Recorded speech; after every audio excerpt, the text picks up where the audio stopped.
When it came time to shoot the second set of wedding photos, the photographer called for a break. The groom doesn't seem to be in a good state.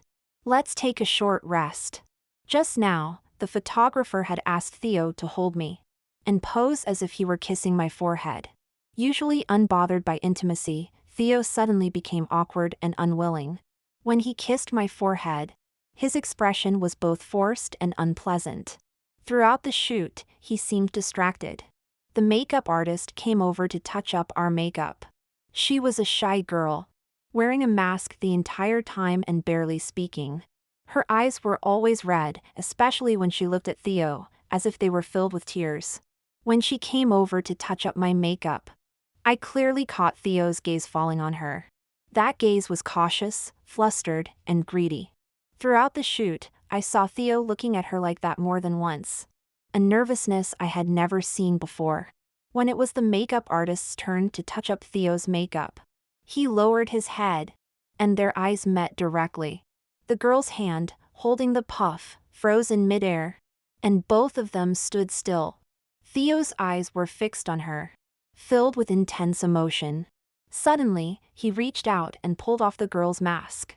Stunned, he slightly opened his mouth, and after a moment, slowly uttered one name, Victoria. Although Theo tried his best to keep his face calm, the bobbing Adam's apple and tense jaw betrayed him. The girl was already in tears. She lowered her head and hastily put on her mask, trying to escape. Suddenly, Theo, ignoring everyone's shocked gazes, grabbed her arm tightly and walked out the door, leaving me and the other staff members staring at each other. Wearing the heavy wedding dress, I leaned against the wall, quietly listening to the argument outside the door. The wedding dress was so heavy that it made it hard for me to breathe. But listening to their argument outside made my heart feel even colder and more suffocated. Victoria, why did you disguise yourself as a makeup artist and come here? We've already broken up. But I love you, Theo. I can't accept you marrying someone else. Victoria rushed forward, hugging Theo tightly. I love you, Theo. I can't accept you marrying someone else. Her hoarse voice was filled with sobs and grievances. Let go. I already have a girlfriend. Theo struggled to pull her away, but Victoria clung to him tightly, tears falling on his neck. No, you clearly still have feelings for me. Otherwise, why would you refuse to be intimate with Becky in front of me? Why would you still wear the ring I gave you? I clearly heard a snap inside my heart, like a string breaking. Theo's awkwardness during the shoot, and the past excuses for not letting me touch the necklace, all made sense. Theo dropped his hands, his lips trembling, showing a hint of self-mockery on his face. Do you know why I don't wear this ring on my finger, but instead string it on a necklace? Because it doesn't fit me at all. You don't even know my ring size. Victoria, have you ever really cared about me? By the end, Theo was crying. I had been with him for 3 years, supporting him through the toughest times. Even during his most painful rehabilitation, he had never shed a tear. But now, with just a light remark from Victoria, the usually calm and composed Theo had lost his footing. Outside the door, there was a long silence. When I turned around, the staff inside the room all lowered their heads, avoiding my gaze. I didn't want to hear any more of this love story filled with grievances. So I walked to the window in the inner room, looking down at the bustling traffic below. Ding! This novel reminds you to click the subscribe button in the bottom right corner to read the complete novel. I didn't know when Theo ended the argument. By the time he walked up to me, his expression had already returned to normal. Becky, I just recognized an old friend. Come on, let's continue with the wedding photo shoot. I turned around, the heavy skirt dragging behind me, as if an invisible hand was pulling me into a deep abyss of unhappiness. Theo, I heard everything. Not just me, everyone in this room heard and saw it. Aren't you going to come clean with me? The rain pattered against the car windows. My mood was as gloomy as the weather. I sat in the passenger seat, not saying a word. Becky, Victoria is my ex-girlfriend. We dated for 5 years, but we broke up a long time ago. I don't have any feelings for her anymore, You have to believe me. He held my hand, his eyes sincere. According to Theo, Victoria had been entangling and trying to win him back ever since she found out he was getting married. He had always firmly refused her. Then why didn't you tell me earlier that you had a girlfriend for 5 years? Theo was stunned. A moment later, he rolled the window halfway down and lit a cigarette, his wrist resting on the steering wheel. In the flickering light, a hint of impatience and annoyance showed in his eyes. Is it necessary? I didn't want her to affect our life. Besides, I had no idea how she would show up here. That idiot, always causing me trouble. But Becky, I've made it very clear to her, told her not to bother me anymore. Theo didn't realize that the usually calm and rational him was now completely unsettled by Victoria. He had never called me an idiot in such a gentle tone. He always praised me for being sensible and independent, never making him worry. Yet my independence and sensibility didn't seem to earn his affection and concern. On the contrary, a single tear from Victoria was enough to make him flustered and soft-hearted. All the way, Theo kept explaining today's events to me. He said how selfish and foolish Victoria used to be, how she did things without thinking. He said not to bother with her, she was just a madwoman. He said how painful it was during the 5 years they were together, always arguing over trivial matters. One thing after another. He spoke with gusto, without noticing my face growing darker and darker. Enough, Theo Butler. I don't want to hear my boyfriend talk about his ex. Only then did Theo realize he had crossed the line. Becky, I'm sorry. I said these things just to let you understand my past. I just don't want you to misunderstand. When we got home, Theo hugged me, his chin resting on my forehead.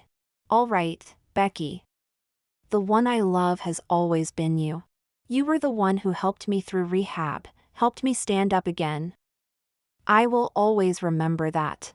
So, I promise you, I won't see her or contact her again. Then, he washed some fruit for me and went to the kitchen to cook. He wore a crayon Shinchan apron, busying himself in the kitchen. He had always been this gentle and considerate. We had never had a dispute. Whenever there was a sign of an argument, he would always be the first to admit his mistake and avoid the conflict. Everyone said Theo was a great boyfriend. I had always thought he loved me. But today, seeing him lose his temper, get emotional, and even cry because of Victoria, I could clearly feel that there was a natural barrier during their argument. I couldn't get in. I couldn't fool myself. I saw it. I saw at the end of their argument, Victoria hugged him, crying her heart out. Theo, I've loved you for 5 years, never changed. I apologize for my past immaturity. I can even not care about Becky. I just want an answer. Do you still love me? Theo lowered his head, not speaking for a long time. Finally, he gently hugged Victoria's back, in pain and sorrow. I hate you. But I have never forgotten you. At night, when we went to bed, Theo held me as usual. But after a few minutes, he withdrew his hand and turned away. I slightly opened my eyes and saw the faint glow from his phone illuminating his face. On his phone screen was a message chat. The green messages filled the entire screen. It was already late at night, and it was clear who he was chatting with. After a while, Theo got up and quietly walked out to the balcony. Through the floor-to-ceiling glass window, I saw his increasingly reddened eyes and the bulging veins on his forehead. Finally, he let out a bitter laugh, covered his face, and shook his head deeply. His lips clearly said, Victoria, what makes you think I would still want to see you? But within 5 minutes, he returned to the bedroom and started changing his clothes. Before leaving, he tiptoed to my bedside. In the darkness, I could feel his gaze fixed on me. After a moment, he planted a kiss on my forehead and then left. My heart felt like it had been scratched by a cat, suddenly aching. That night, Theo did not return home. When I woke up in the morning, Theo contacted me, saying he had gone to work the early shift. The room was very quiet, so quiet that I could even hear my own heartbeat. It told me that Theo was lying. He still loved Victoria. I couldn't forgive him. I didn't expect Victoria to come looking for me so soon. In the cafe downstairs from my office, she sat across from me with a smile. wearing a Van Cleef and Arpels 4-leaf clover necklace, the latest dress from a certain brand, and carrying a classic LV bag. She was completely different from the last time I saw her playing a makeup artist in the bridal shop. Becky, right? Did you sleep well last night? I didn't respond. She chuckled softly, her eyes crinkling. I suppose Theo has already introduced me to you. I am his ex-girlfriend, although maybe not for long. Last night, I just made up an excuse, telling him I had a stomachache. He was so worried and rushed to my place immediately. I smiled and sipped my coffee, so what? I'm not stupid, I can see the twisted love between these two. They look at each other with resentment, yet cannot part. My calmness and indifference didn't give Victoria the satisfaction she wanted, and she quickly became agitated. Do you really think Theo loves you? Ha, you won't think so after seeing this. She handed over her phone, showing a secret social media account, documenting their relationship from meeting at 18 to falling in love and breaking up at 23. The most recent post was updated at 3 a.m. last night. She's back. Despite our breakups, I still can't forget her. My heart aches for her. I can't help but love her. At 3 a.m., Theo looked at Victoria's sleeping face and wrote these words. These words now turned into the sharpest dagger, stabbing into my heart. Seeing my days, Victoria continued to mock me. We are the true love, the deep affection of youth. Theo never told you how he became paralyzed, did he? When I first met Theo, he was paralyzed from the waist down and could only sit in a wheelchair. I once asked him what had happened, but he hesitated and said it was an accident. Thinking it was a sad memory for him, I didn't ask further. It was before we broke up, the last time we went to a street food stall and encountered some thugs. He got injured protecting me, and that's how he hurt his spine. He did it for me. So, he's with you out of gratitude, because you stayed by his side and helped him stand up again. But is gratitude the same as love, Becky? At your age, you should know the difference. So that's how it was. Theo never mentioned Victoria to me, never spoke of the past, because it belonged to them. But as his girlfriend who stayed with him for over 1,000 days, I had the right to know. I just felt sad that he protected his past so well, which was a form of not letting go. To be honest, saying I wasn't sad at all would be a lie. But more than sadness, I felt it was ironic, laughable. I looked at her, sneering. Victoria, he got hurt for you, are you proud? I can't tell the difference between love and gratitude. But I can tell who has a conscience and who is ungrateful. I didn't want to waste more words with her, so I got up and pushed the door open to leave. I had no interest in this melodramatic scene of two women fighting over a man. If she liked him, if she wanted him, then Theo Butler, I would give him to her. But Victoria got angry and followed me out. As I was walking down the stairs, she gave me a hard push. Becky, I wasn't done talking. Are you feeling guilty? That's why you're leaving in such a hurry. I lost my balance, twisted my ankle, and fell down the stairs. What I didn't expect was a warm flow between my legs. In the last second before I lost consciousness, I saw it. That puddle, it looked like blood. In front of me, it was pitch black. Around me, it was very noisy, very noisy. The patient had a miscarriage at 4 weeks, and is still in a coma. Family members, please keep an eye on the patient's condition to prevent major bleeding. So, I was pregnant. But I didn't know. This was my first pregnancy, and I lost the baby just like that. Suddenly, there was a sharp sound. You ungrateful son. How could you let that woman bully Becky when she was pregnant? Victoria, if you have the guts, don't hide behind my son. You vicious woman, what exactly do you want? In my ears, I heard Victoria's frightened crying and Theo's shouting. Mom! Calm down. Victoria didn't do it on purpose, we didn't know Becky was pregnant. Becky never told me. Theo, when you were with her before, she made you miserable, kept you up all night and depressed. She almost made you paralyzed for life. Now she's hurt Becky like this. After all these years, haven't you seen her true colors? She's vain, greedy, and complicated. She left you heartlessly when you were paralyzed. Don't you get it? She never loved you, she was just using you, using our family's wealth. Mom, enough. I know she's arrogant, domineering, and materialistic. I know she has many flaws, I know she's full of lies, and I know her love for me is mixed with calculation and vanity. But that's because she had a miserable childhood. It's not her fault. Theo's voice was hoarse, every word seemed to be bleeding. In the end, he choked and stammered. Yes, being close to her brings me pain. But being away from her, I lose my happiness. In that instant, my heart shattered, a deep disappointment and disgust welled up from within. Breaking up, calling off the engagement. That was the only thought in my mind. The darkness was torn apart. I had to wake up. I was only 26, I couldn't let a man ruin my life like this. This wasn't the suffering I deserved. Finally, amidst the chaos, I opened my eyes. Their argument continued by my side. In a very weak voice, I slowly uttered a few words. Theo Butler, let's break up. The air suddenly became quiet. Theo abruptly turned his head, his eyes dazed. He was very flustered and immediately let go of Victoria's hand, half kneeling by my bed. Becky, you're awake. Just now, what did you say? I clutched the blanket tightly, enduring the pain in my body, and struggled to speak word by word. I said, Theo Butler, let's break up.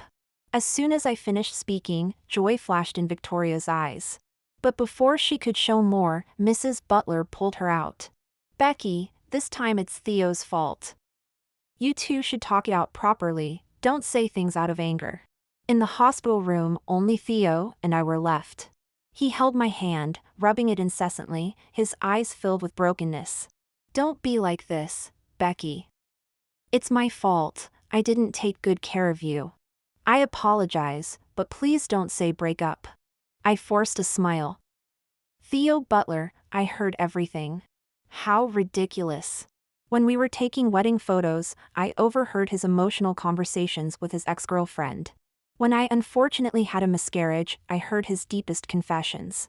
He and Victoria, for 5 years, had been breaking up and getting back together, arguing and making up, yet unable to part. Their love and hate battled each other, tearing each other apart, yet deeply connected. To outsiders, this might seem like a touching, tragic love story. But as the protagonist, I only found it absurd and bizarre. Theo was stunned, lifting his trembling eyes, looking somewhat broken. It's not like that, it's not. At this point, my heart was no longer in pain. I just found it ridiculous, ridiculous for my blindness, ridiculous for his cowardice. 3 years ago, when I met Theo, he was alone, wheeling himself back and forth on the bridge. At that time, I was interning at a psychology counseling center and immediately saw his suicidal thoughts. That night, amidst the storm, I saved him from the bridge and brought him to my mentor's counseling center. I couldn't bear to abandon him, so I kept providing psychological counseling and encouraged him to actively rehabilitate. In our daily interactions, Theo became increasingly dependent on me. He often came to my place to read and chat. The room's lighting was set to a warm yellow. There was the sound of wind outside, but the small room gave a sense of gentle reassurance. Theo, with his fair and handsome appearance, sitting quietly in the wheelchair, even his breath carried a cold aura. I could often hear my own heartbeat. Later, when I was assisting my mentor during consultations, a psychiatric patient caused a commotion with a knife. When the sharp knife was swung towards me, it was Theo who protected me with his arm. While bandaging him, I cried out of pain and guilt. But he leaned on my shoulder, saying he liked me and wanted to be with me. Becky, with you by my side, I feel so at ease. I don't regret saving him that night, but if I had known about his entangled ex-girlfriend of 5 years, known the truth behind his injury, I wouldn't have agreed. I spoke calmly. Just what? Theo, are you still unwilling to admit it, or are you still deceiving yourself? You two could break up and get back together for 5 years. She could always be by your side because you never had the heart to blame her. You've always been indulging her, you've always been giving her special treatment. Theo's face turned paler, his head lowered, body trembling slightly, unable to say a word. Or rather, he had always tacitly agreed. How simple it is to reject someone. Block, delete, refuse to respond when meeting, all can easily avoid a person. But you didn't. You always said it was Victoria who clung to you, but how have you not indulged her yourself? In the past, I had seen friends around me, and complaints on the internet, saying their boyfriends kept entanglements with their ex-girlfriends. At that time, I didn't understand why there would be such troublesome ex-girlfriends. Now I understand, there are no troublesome and vicious ex-girlfriends, there are only male leads who favor them. Theo refused to break up. He insisted on explaining that Victoria was just a thing of the past and that there would be no possibility of them being together again. Additionally, the doctor advised that an accidental miscarriage is quite harmful to the body, and I needed to stay in the hospital for observation. Thus, Theo had a perfect excuse to stay by my side. He began spending every day in the hospital room. Despite having excellent caregivers, a professional chef, and top-tier doctors, he still couldn't rest assured. Or perhaps, it was more out of guilt. During the day, he pushed aside his work to cook for me. At night, he would sleep on the floor next to my bed, occasionally waking up in the middle of the night to cover me with a blanket. One time, Theo was sitting next to me peeling an apple when Victoria called. "Theo, I'm sick, I have a fever, and I feel terrible." Theo's expression visibly tensed. He gripped the phone tightly, glancing at me guiltily. In the end, he steeled himself. "Victoria, if you're sick, go see a doctor. What use is it to call me? Don't delay your treatment, or you'll regret it later. And by the way, I'm about to get married, so please stop calling me and stop disturbing my life with my girlfriend." Then, he blocked and deleted her number in one go. When he handed me the now clean phone, I just took another sip of the rib soup without even looking at it. I finished all the food Theo prepared for me. I couldn't afford to argue with him over this right now. Getting upset and harming my health would really not be worth it. When I was discharged from the hospital, Theo naturally took my luggage, ready to take me home. As usual, he walked ahead of me instead of beside me. During my hospital stay, I had secretly browsed the social media account that Victoria had shown me.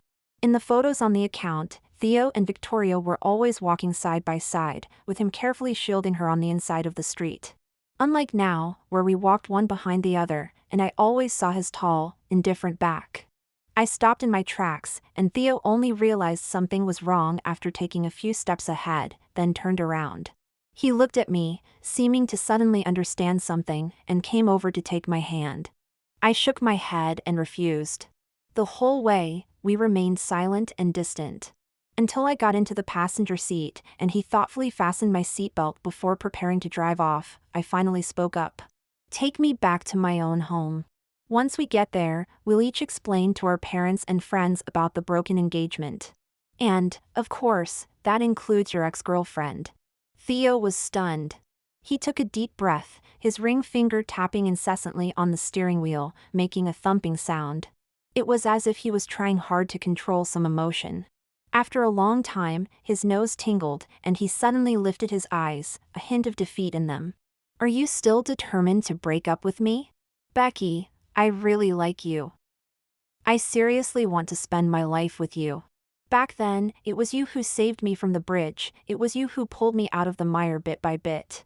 Every moment spent with you, I feel so comfortable and relaxed. This is a happiness I never experienced when I was with Victoria. I am very sure, this is the warm and peaceful life I have always wanted." Theo's eyes shone with sincerity. He was right. Before Victoria appeared, our days were indeed peaceful and beautiful. We shared the same values, and rarely had arguments over anything. Even if we sometimes angered each other, our adult rationality and calmness always led us to quickly reflect on ourselves, apologize, and reconcile. However, Theo did not realize that the reason we got along so well was because I was a mature partner and a good person. I was mature and rational, handling everything with a measured approach, leaving room for each other. I would never be like Victoria, who would not give up until she achieved her goals, entangling and indulging endlessly.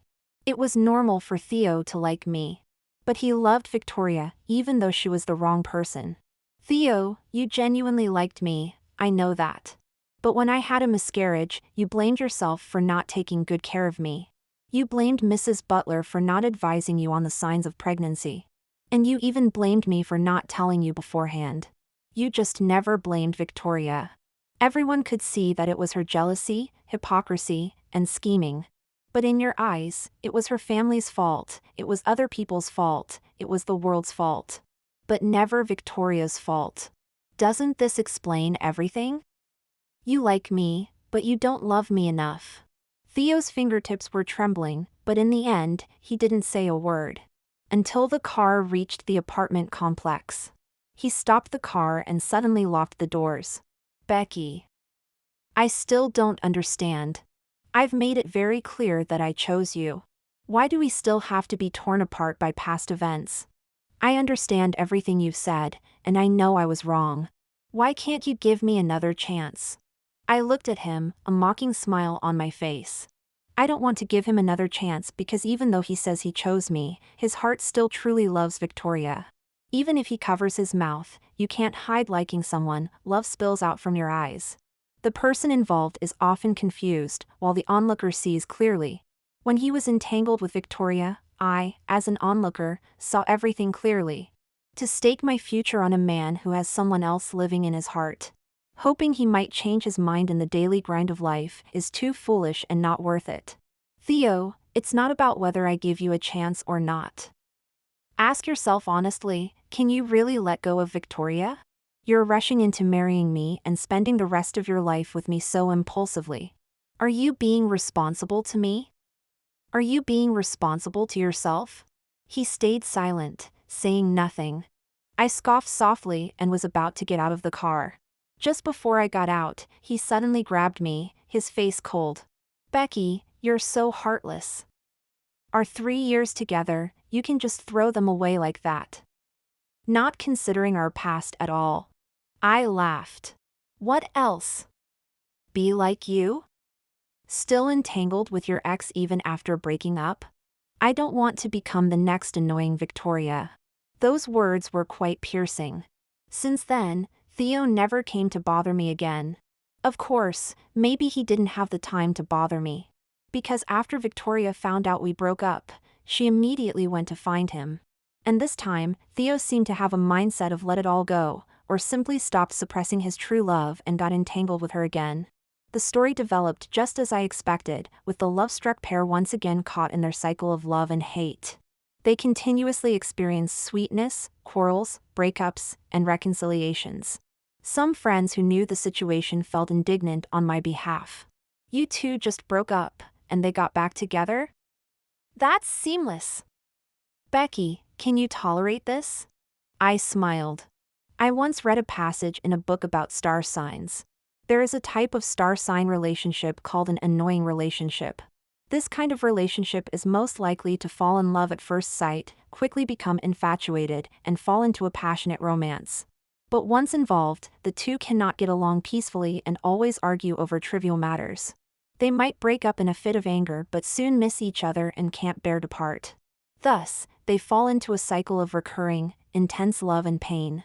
They are like the North and South poles, clearly attracting each other, but once their magnetic fields intersect, they disturb each other's fields. Theo and Victoria are just like this. Do they not love each other? No, they love each other deeply. But is there hatred between them? Yes, there is. Victoria and Theo's personalities, values, and family backgrounds are completely different. Victoria is vain, power-hungry, materialistic, possessive, and emotionally expressive, acting rough. Theo, on the other hand, lives a wealthy life, indifferent to money, with a calm and reserved demeanor and a meticulous mind. This guarantees endless arguments between them. To put it simply, they are not suitable for each other. But that fatal attraction keeps them from separating, making them run towards each other. Thus, they gradually sink into intertwined love and hate, tormenting each other until one of them completely breaks down. I just need to wait and see whether Victoria breaks down first or Theo. Soon, reality proved that Theo couldn't hold on first. That day, I was working at the hospital. When I pressed the elevator button, I ran into Theo. He was back in a wheelchair, struggling to wheel himself into the elevator while holding 2 portions of hot dry noodles. He looked haggard and weak. I was a bit surprised. In just over a month, how had he become like this? He saw me too, lifted his head, and gave me an awkward smile. Inside the elevator, it was just the two of us. The atmosphere was stifling. "What happened to you?" He frowned and sighed. "Nothing much, just a car accident, injured my leg. As long as the nerves are fine, I should recover after some rest." I nodded. When we exited the elevator, there was a steep slope, and he had a hard time wheeling himself up. Instinctively, I gave him a push. "Which room are you in?" "I'll take you there." Outside the room, before we even entered, we heard Victoria's voice from inside. "Theo, is that you?" "I'm starving. Did you get the hot dry noodles?" He thanked me awkwardly and said helplessly. "Victoria is a bit spoiled, she doesn't want to go downstairs to get food, and I figured I could use the exercise." I smiled and didn't say much. The highest form of love is compassion. Theo loves her, doesn't want her to be tired, and this is the inevitable outcome of their relationship. Even if he ends up exhausted and weary, he has to bear it alone. I watched Theo enter the room, and before I had taken a few steps, I heard them arguing inside. "Theo, you haven't bought that designer bag for me yet. Transfer me some money now, I want to place the order. Oh, and Chanel's new collection is out, I want that too." Theo's tone was a bit displeased, but he still patiently coaxed her. Okay, I'll buy them for you. It's just that I've been in the hospital, and my salary is reduced. Victoria, we need to save a bit." "No. Do you not love me anymore? You weren't like this before." "It's not that, Victoria, don't cry. I just think we should save a little." Okay, don't cry, whatever you want, I'll order it for you now." What a show of a lovesick man and a spoiled woman. I sneered and turned to leave. But I ran into Mrs. Butler, who had red eyes, standing behind me. On the bench downstairs at the hospital, she was crying her heart out. "Becky, every time I see Theo being so humble and wronged in front of Victoria, my heart aches. Do you know, Theo's car accident this time is all because of her. It's because of her vanity and greed for luxury brands that Theo had to work as a taxi driver after his regular job. He was so tired and exhausted that he got into an accident. Becky, I can see that you and Theo are the most suitable for each other. Can you come back?" I handed Mrs. Butler a tissue and shook my head. "Mrs. Butler, it's no use. Theo loves her. Even if Victoria is foolish, empty-headed, and has a bad temper, he loves her. Even if Victoria makes mistakes and repeatedly tests his limits, he loves her. He knows that being close to Victoria means 90% pain and 10% happiness. But for that little bit of happiness, he cannot bear to leave her. Such a tragic fate." Mrs. Butler cried even harder, her heart breaking, yet she was helpless. A few days later, I heard news about Theo again, this time from my colleagues in the duty room. They said that the couple in that room had a fight. Because when Theo was hospitalized, Victoria wanted him to switch to a higher-paying job to save for a big house for their wedding and a grand banquet. But Theo felt sad and bitter. He had the accident because of her and ended up like this. While he was hospitalized, he didn't even get a sip of hot soup or a word of concern. Even so, Victoria was still not satisfied and wanted more. At this point, Theo couldn't take it anymore and argued with her in the hospital. Victoria didn't hold back either. During their fight, they even got physical. Because Theo pointed at her and angrily scolded her. "There's nothing about you that compares to Becky." So she smashed Theo's 4-bottle, pulled out his 4-needle, and threw things all over the room. My colleagues asked me if I felt a sense of revenge seeing them end up like this. I shook my head. Perhaps there was a tiny bit. But from beginning to end, it wasn't me who sought revenge on him. His current predicament is his own doing. It's not like he hasn't had a normal relationship, we were happy together once. It was he who ruined everything with his own hands. He wrote it himself, "I can't forget her, I feel for her, I can't help but love her." It was he who willingly got entangled with Victoria. A month later, Victoria sought me out again. Just like the last time we met, she was still dressed exquisitely and dazzlingly.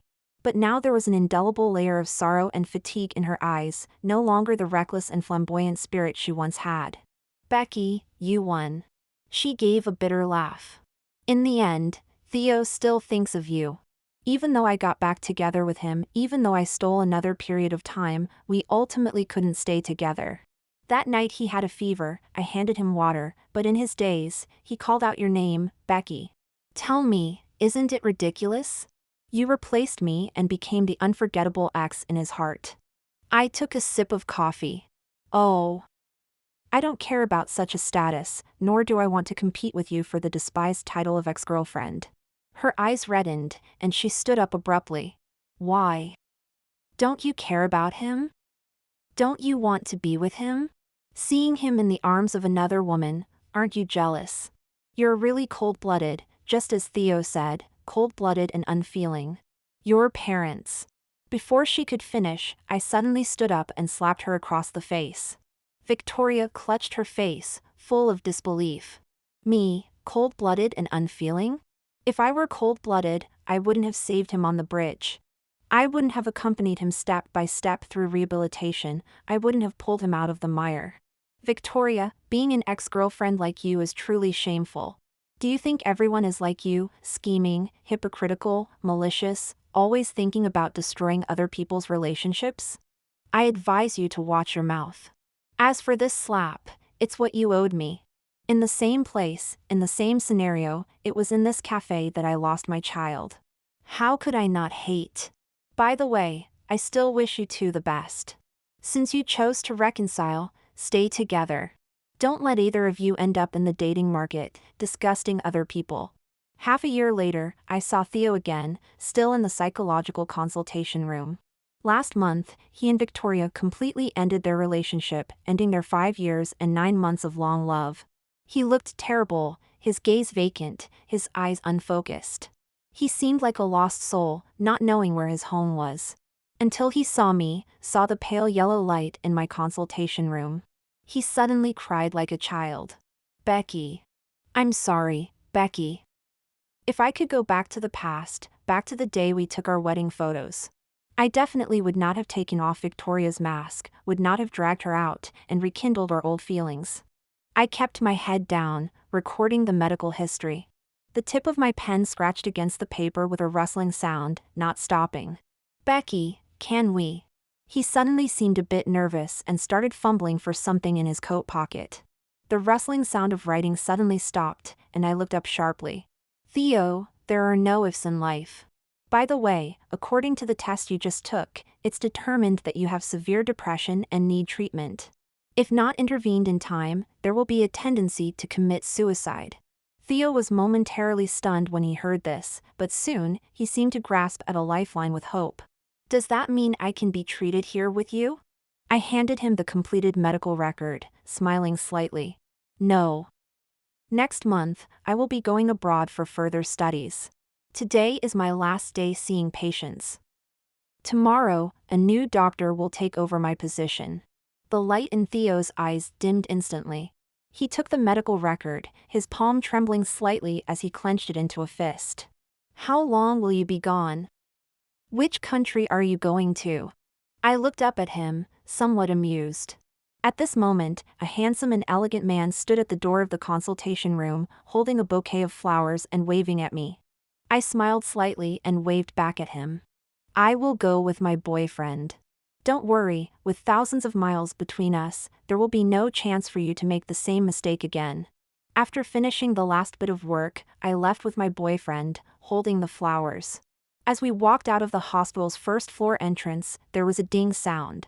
And a diamond ring fell from the window of the second-floor consultation room, landing at my feet. Coincidentally, I stepped on it and did not look back.